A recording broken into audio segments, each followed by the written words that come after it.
Olá, seja muito bem-vindo. Nossa terceira aula do nosso curso de História do Brasil.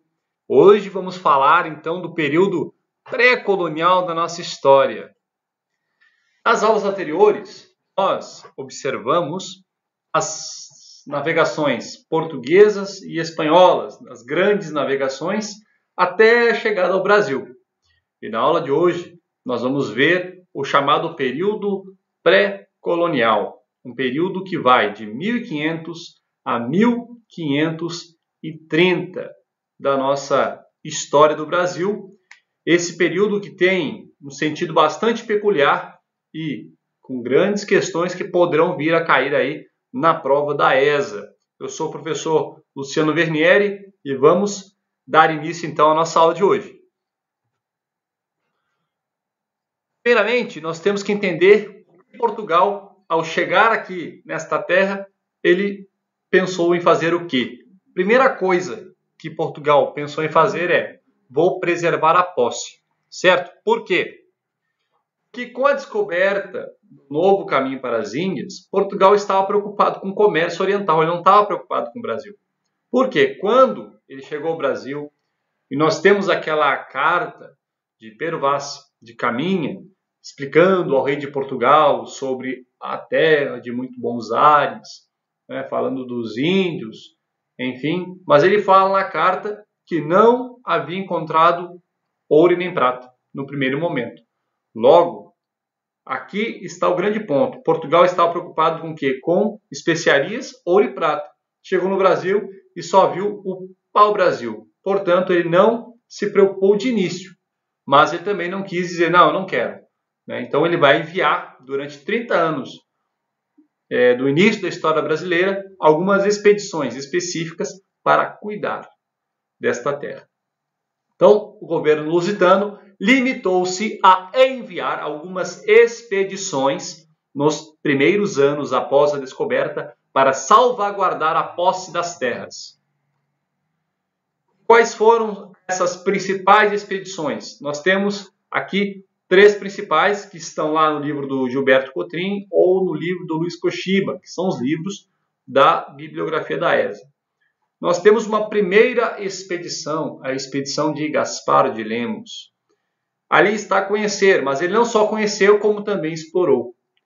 Gaspar de Lemos, não sei se vocês se recordam, que ele foi o responsável por levar a carta de Pero Vaz de Caminha ao rei de Portugal, Dom Manuel. Foi ele que levou. E certamente, quando o rei recebeu a carta das mãos de Gaspar de Lemos, ele disse: olha, veja bem, obrigado por trazer a carta de mim, e agora você vai oficializar, então, a primeira expedição à terra recém-descoberta. Logo, Gaspar de Lemos. Nós vamos ter uma segunda, que é atribuída a Gonçalo Coelho, segundo alguns historiadores, que vai vir para explorar e também vai ser o arrendamento do Brasil. Nós já vamos ver isso. Também teremos a expedição de Cristóvão Jacques, que vai o quê? Vão ser expedições para salvaguardar a posse. E essas expedições de Cristóvão Jacques caíram mais de uma vez na prova da ESA. Então, é importante estar atento a essa questão de expedições guarda-costas, porque é uma questão que já caiu. Não apenas uma vez, mas mais de uma vez. Primeira expedição oficial foi comandada por Gaspar de Lemos, no ano 1501. Então, qual era a missão dele? Era conhecer e explorar a terra recém-descoberta. Ela foi a primeira expedição oficial após a viagem de Cabral. Então, Cabral veio, descobriu a nova terra, né? Se foi o acaso ou não, fica a critério de cada um, né? Porque não se tem uma afirmação, se foi intencional ou ocasional, esta chegada de Cabral aqui ao Brasil. Mas o que se sabe é que logo após o seu retorno, ele foi para as Índias e Gaspar de Lemos levou a carta ao rei. O rei então mandou uma nova expedição, aonde? Para o Brasil, que é esta expedição de Gaspar de Lemos. Qual era a missão dele? Era conhecer e explorar a costa brasileira, ou seja, reconhecer essa porção de terra descoberta por Cabral. Levar para o Brasil, então, ou seja, Lá na carta de Pero Vaz de Caminha, falou o quê? Tinha o quê? Pau-brasil. Não é? E esse pau-brasil, antes da descoberta do nosso Brasil, ele era comprado no Oriente. Né? Depois a gente vai ver, né, nas próximas aulas, que o pau-brasil vai ser então comercializado, vai ser mais rentável extrair do Brasil do que comprar do Oriente, certo? Então a primeira missão, né, de Gaspar de Lemos também era essa, de levar pau-brasil. Ele trouxe um camarada chamado Américo Vespúcio, aquele mesmo que revelou o erro de Colombo quanto ao descobrimento da América. E a ele é atribuído o nome América, né, em homenagem a ele, certo? E Américo Vespúcio ele vai fazer um relato dessa viagem que ele fez juntamente com Gaspar de Lemos. Américo Vespúcio ele vai fundar a feitoria de Cabo Frio. E também, nesta expedição, serão denominados alguns acidentes geográficos, como Angra dos Reis, São Vicente e Cabo São Tomé. Esta aí, então, nós temos aqui um resumo dessa primeira expedição oficial, tá? Que é o quê? Conhecer e explorar. Levar para o Brasil e também designar alguns acidentes geográficos, né? Ele denominou esses acidentes que estão aí na tela. Vamos falar agora do arrendamento do Brasil. E vai ser a partir da expedição de Gonçalo Coelho. Gonçalo Coelho, quem fala que é o chefe dessa expedição, o Gilberto Cotrim fala que é Gonçalo Coelho, porém o livro do Luiz Kochiba ele fala que não se sabe quem é o comandante dessa expedição. Mas, como um fala e o outro não, vamos tomar como base o que diz que Gonçalo Coelho é então o chefe dessa expedição.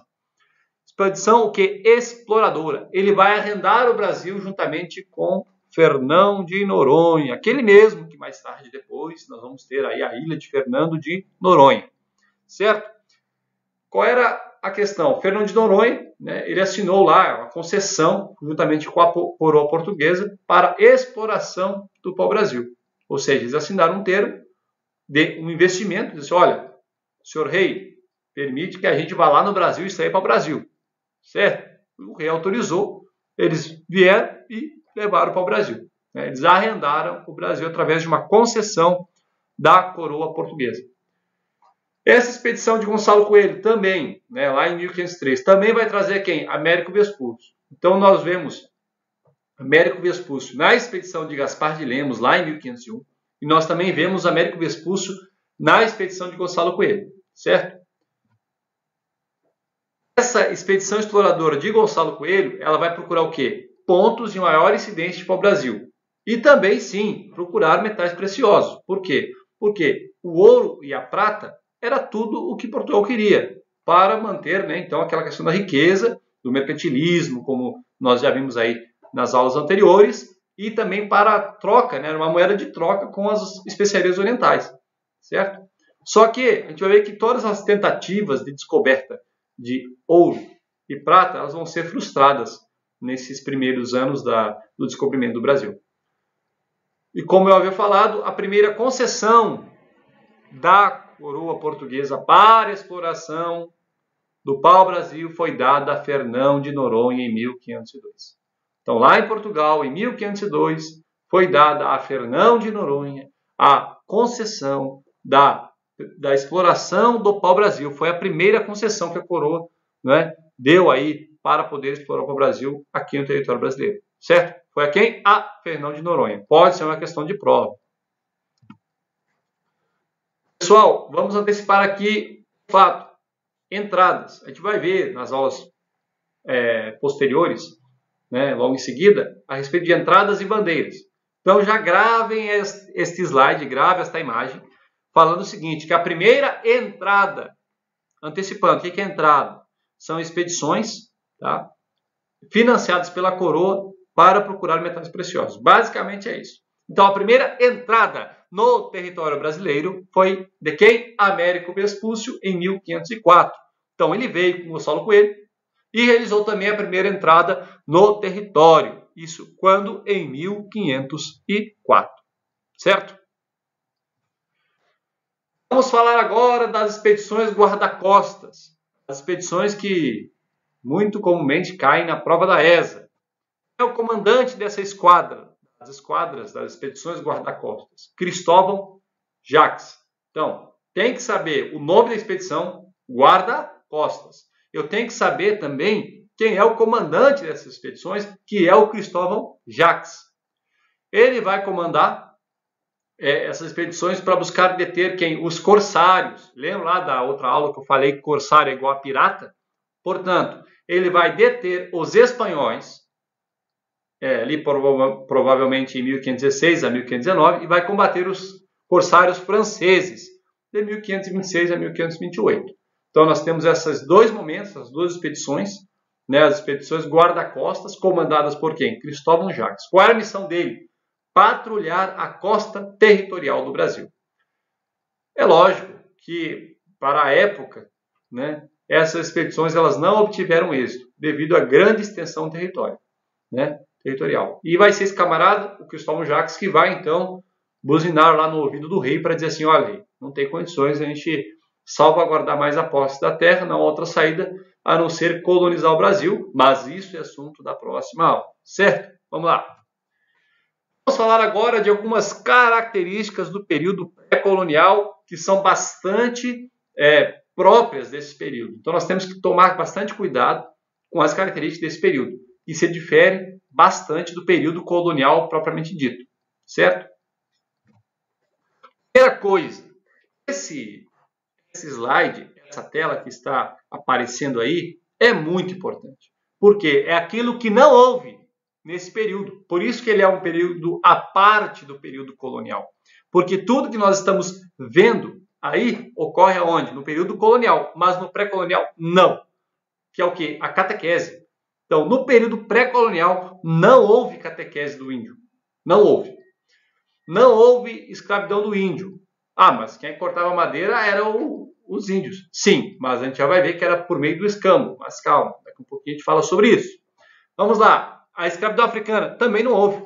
Não havia escravo africano no Brasil no período pré-colonial. Também não vai haver núcleos de povoamento. Ou seja, não vai ser construído uma casa, um vilarejo, uma vila, nada disso.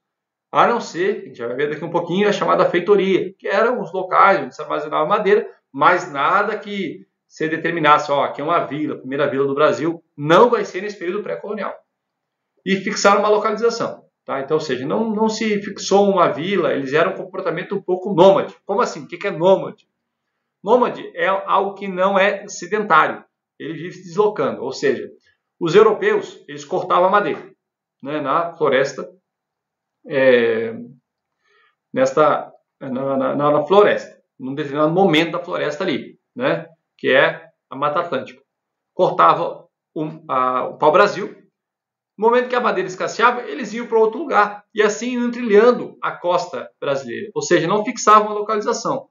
A gente vai ver que isso vai ocorrer somente a partir de 1530. Certo? Então, relembrando mais uma vez, não houve no Brasil catequese, escravidão indígena, escravidão africana, núcleos de povoamento e fixaram uma localização. Isso não ocorreu no período pré-colonial da história do Brasil.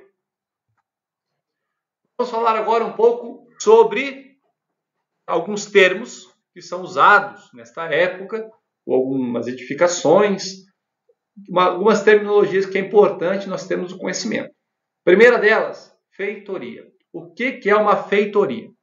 É um entreposto comercial onde a madeira cortada era armazenada para ser transportada para a Europa e evitar o ataque de piratas ou corsários, certo? Então era um galpão onde se guardava madeira para, ou seja, a gente cortou madeira para mais, não tem como levar, vai ter que ser numa segunda viagem, Então quando eles voltavam, eles sabiam onde é que estavam e carregavam essa madeira. Então a feitoria era isso, era um depósito.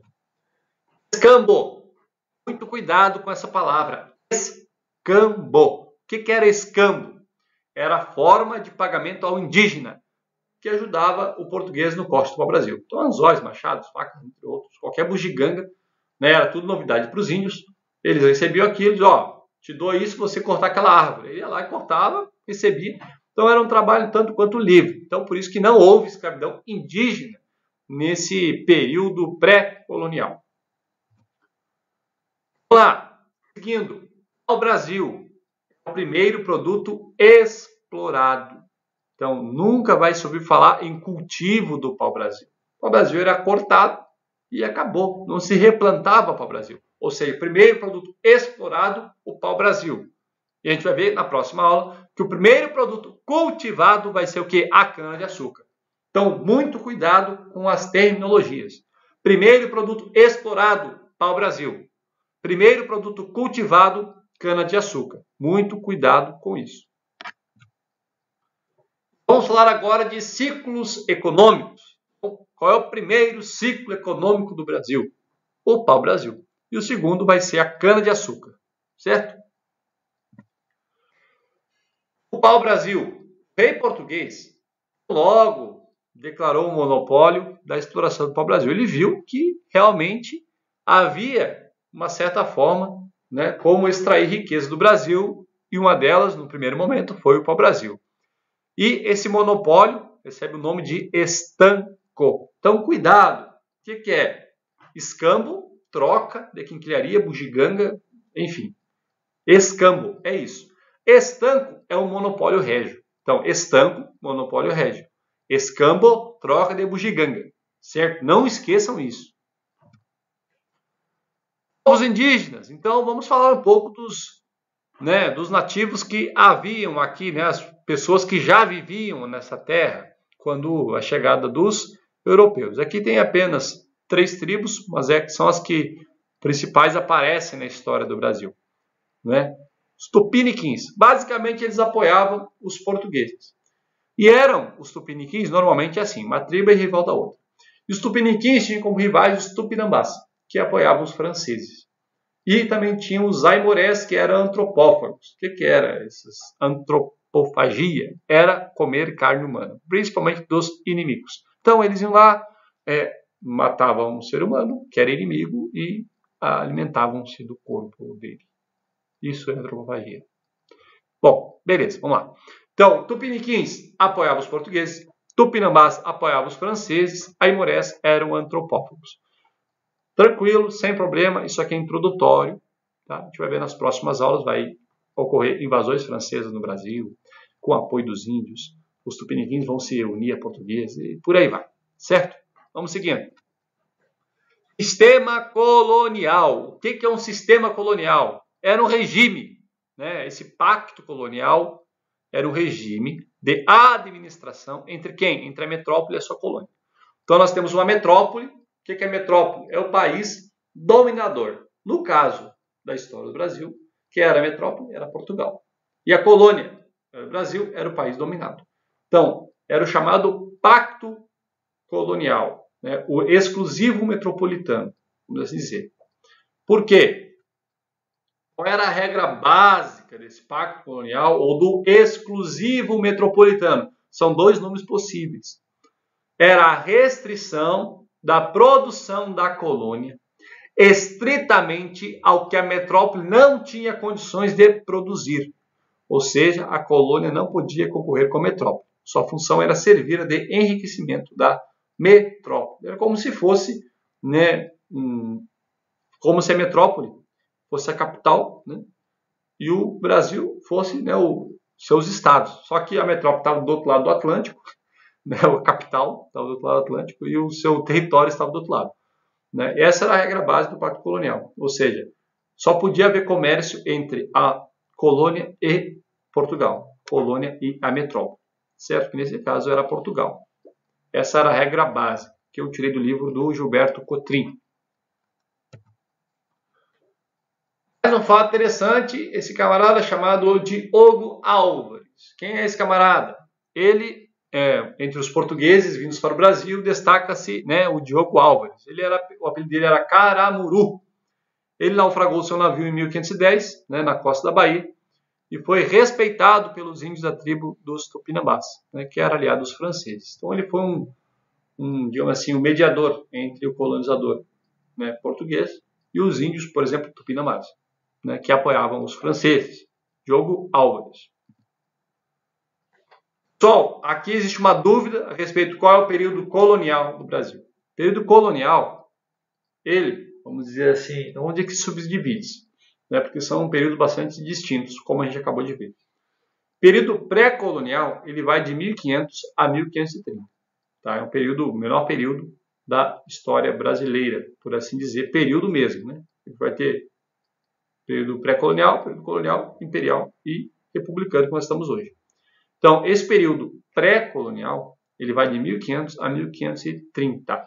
E o período colonial, ele vai de 1530 a 1822. Certo? Período colonial, nós vamos iniciar aí na próxima aula, que já vai iniciar com a colonização, Martim Afonso de Souza. Vamos falar das capitanias hereditárias, governo geral, mas isso é da próxima aula. Conclusão, vamos encerrando a nossa aula de hoje falando dos brasileiros. Quem eram os brasileiros? O termo brasileiro era utilizado para denominar aqueles que comercializavam o pau-brasil no período pré-colonial. E não somente nesse período, mas também no período colonial, propriamente dito. Ou seja, o termo brasileiro levou muito tempo para indicar aqueles que nasciam no Brasil. Certo, pessoal? Então, essa foi a nossa aula de hoje, nossa terceira aula. Falamos aí sobre o período pré-colonial, para aqueles que vão fazer a prova da ESA. Não se esqueçam aí de se inscrever no canal, baixar as aulas. Clica no link aqui, vai lá para o blog, né, o site aí do curso Guimarães Vernieri, baixe os slides dessa aula de hoje, faça as suas anotações. Qualquer dúvida que tiverem, deixe nos comentários do vídeo, que a gente vai tentar responder aí qualquer dúvida, qualquer problema que tiverem. Muito obrigado por terem me acompanhado até aqui. Deus abençoe vocês. Muito obrigado. Até a próxima.